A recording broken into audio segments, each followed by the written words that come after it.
As a brief thought experiment, let's say that at some point in the future, the overwhelming majority of defense and security analysts agree that China is an imminent and existential threat to the Western world, and by extension, world stability in general.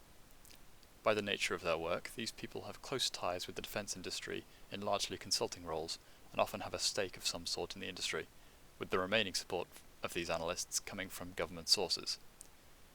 They happily line up on this point, despite sometimes disagreeing on the exact timescales of the catastrophe and the best means of dealing with the problem, but near enough all agree that there must be a response of some kind.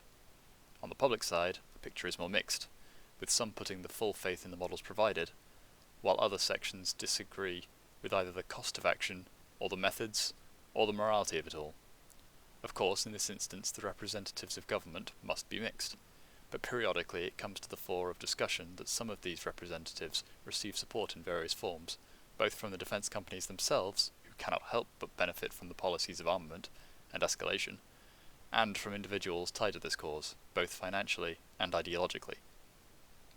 None of this does anything to falsify the models, of course, but one cannot help but notice that the analysts making the claims stand to gain greatly from their position on the conflict.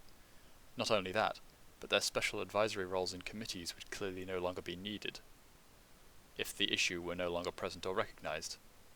Many may even be out of a job.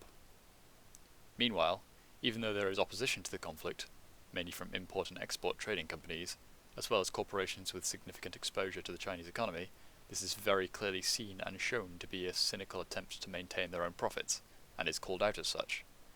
What is a citizen to make of this situation then?